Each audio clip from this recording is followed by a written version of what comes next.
be fair, I shouldn't hang this all on Scrum, because I think Prateek said earlier, there's a lot of bad Scrum advice out there, a lot of stuff that was never in Scrum that got kind of bundled in that whole Scrum thing, that it was never Scrum. But that's the situation we find ourselves in. So, and there's kind of this big hangover, that we're trying to get through.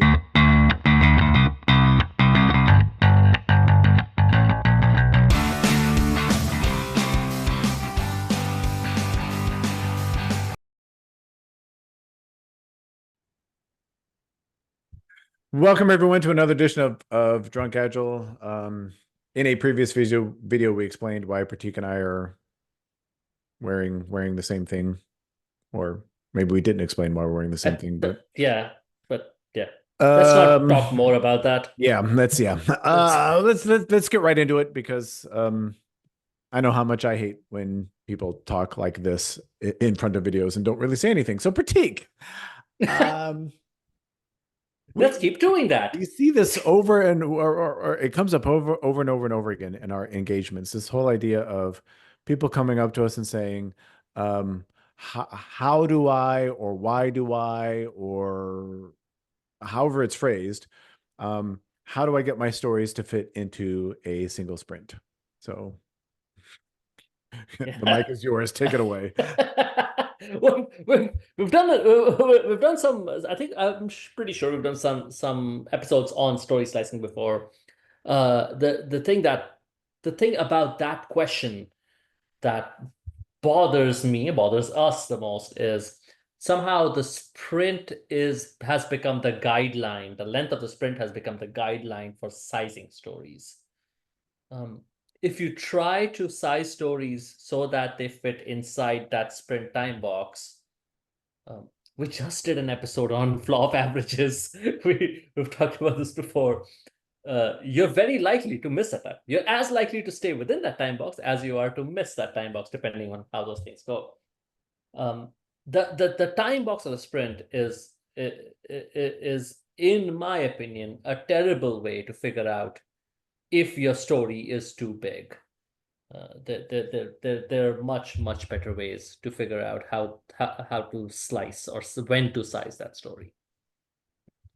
Yeah, the previous video that I would send to all of you too, to learn a little bit more about what we're talking about, is we've got a voice of the customer versus voice of the process video, the whole idea of variation, and what is variation telling you. And for me, this conversation fits nicely into kind of, or I guess under that topic, in that, think about how did you choose your sprint length, right? Your sprint is probably 14 days because everybody does 14 days, right? Everybody does, sprint lengths are 14 days because everybody does 14 days. Why does everybody do 14 days? Because everybody does 14 days, right? I mean, there's really no good reason, honestly. Some of you out there may disagree with this, but there's really no good reason for your sprint length to be 14 days, arbitrary. In the Scrum Guide, the Scrum Guide itself says 30 days or less. Somehow the industry has coalesced on, around this idea of 14 days. But why? Why 14 days? Why even 30 days for that matter in the Scrum Guide? Why the guidance of 30 days for that matter in the Scrum Guide? What's much more important is to understand what your process is capable of. Go figure out what your process is capable of, and then understand, like we talked about in that previous video, understand, okay, this is our process capability right now. Is there an economic justification, or is there an economic reason why our story size should be smaller or bigger or whatever, right? Don't just arbitrarily pick 14 days or 30 days because that's what everybody does. Prateek. Yeah, and again, there is some bad Scrum advice out there. We're not saying that Scrum is necessarily wrong about this, because Scrum doesn't say it to you. The Scrum Guide doesn't tell you that you need to size your stories this way. But there is some bad Scrum advice out there that kind of leads people down this path.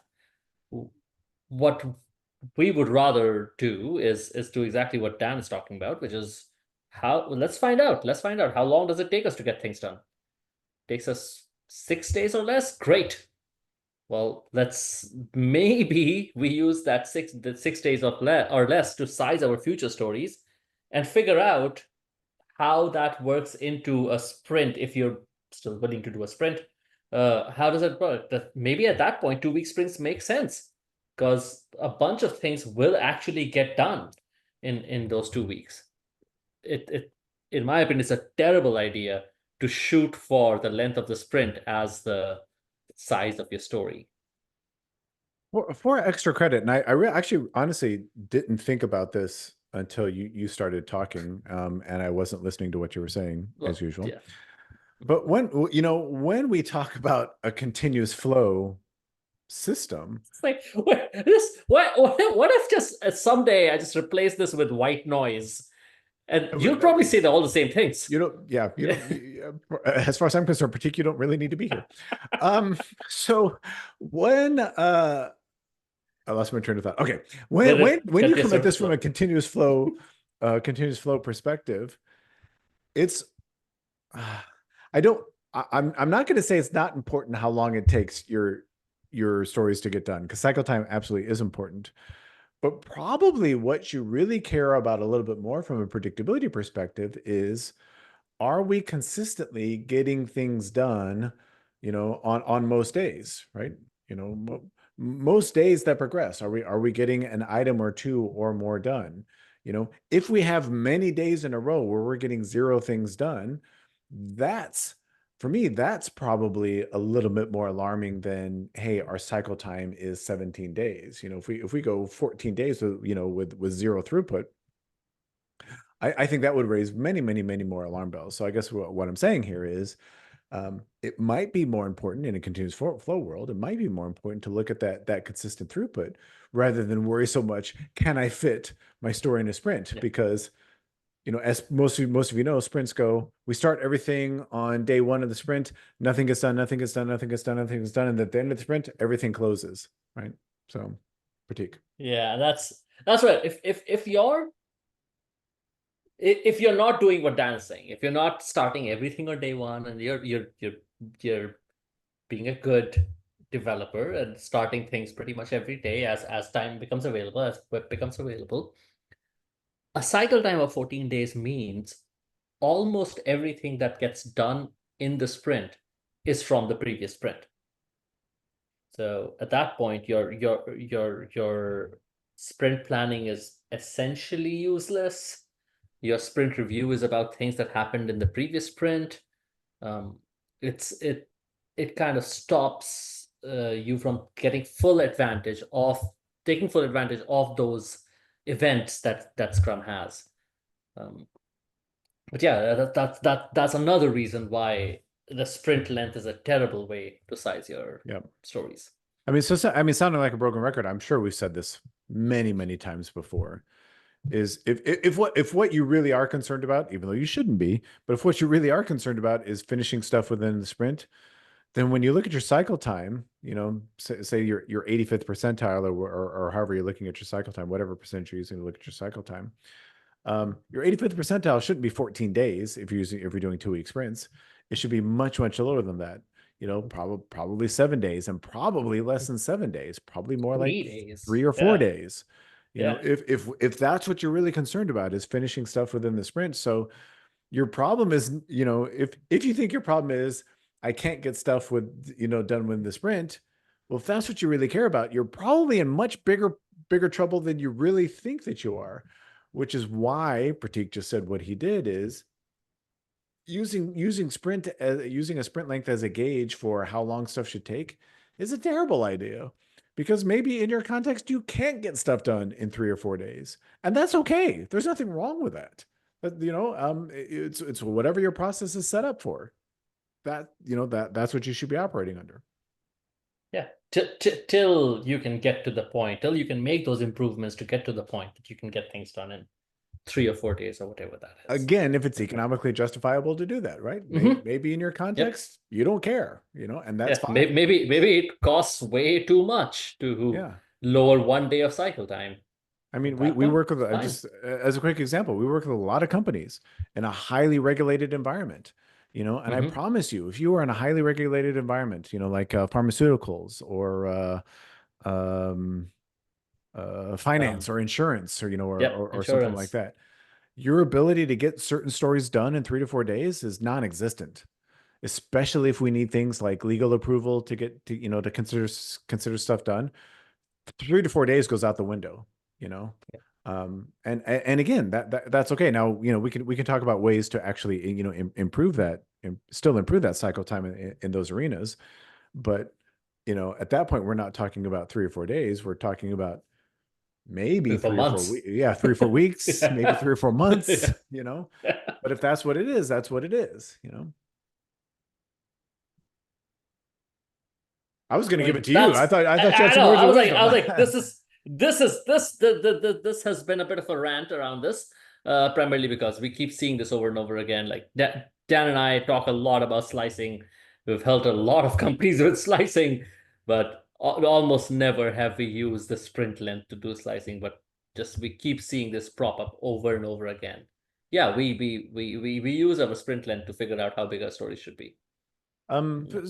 Bonus content. If I can send us into bonus content here for just a second. I was having this conversation with another pro Kanban trainer who shall remain nameless. Not that I don't want to say a name. It's just I don't know if this person would want me to say their name. Um, but we were talking about, is Scrum dead? And this particular person said, well, if you look at LinkedIn sure makes it sound like Scrum is dead. But unfortunately, the conversations that Prateek and I have with a lot of our current customers um, tells a completely different story. There's still a legacy, and I shouldn't. To be fair, I shouldn't hang this all on Scrum, because I think Prateek said earlier there's a lot of bad Scrum advice out there, a lot of stuff that was never in Scrum that got kind of bundled in that whole Scrum thing, that it was never Scrum, but that's the situation we find ourselves in. So, and there's kind of this big hangover, that we're trying to get through, trying to dump things like, arbitrary sprint lengths and roles like Scrum Master and story points and, and all this stuff that I think has done Agile a disservice, rather than a service. So maybe that's a topic for another time. Is Scrum dead? I don't know. It's dead in Listen, name, but I don't know. There's bonus content. Here we go. Because we're a couple in, Why not? and Go for it. we need you all to yell at us for something. Scrum might not be dead, but we're doing our best. To Yeah. To- But yeah, yeah. But it's got amazing staying power. I mean, Yeah. it fascinates me, the snake oil that has been sold in this industry and um has been adopted to the point of, I mean, it's like dogma Perverted to at the this point. point, Yeah. right? Yeah. Yep. It's religious almost. That somebody needs to come in and butcher that sacred cow to torture a metaphor. So anything else on this topic, Pratik? We've That's strayed it. way That's off. it. Something sprint length, something story, something Scrum. Yeah. Yeah. Maybe we should try and fit our drunk agile videos into a fixed length time box. Maybe we should do that. But you tell us, voice of the customer. You tell us, are these videos too long? Are they too short? Do you want us to talk about different stuff? We want to hear from you. As always, please let us know in the comments. We hope you enjoyed this content. For a half cut Pratik Singh, my name is Daniel Vacanti. Want to say thank you so much for watching, and we will see you in the next episode. Good night, everyone. Yeah. If you like this content, all of you know how YouTube works. Please like and subscribe to this channel. We'd love to get your feedback and love to put more quality content out for you. Pratik, what else can they do? Use the links in the description to reach out to us. You can find us on LinkedIn. See if there's a way we can work together. That'd be awesome. Yeah, we'd love to see you. Thanks everybody for watching, and we hope to see you again very, very soon.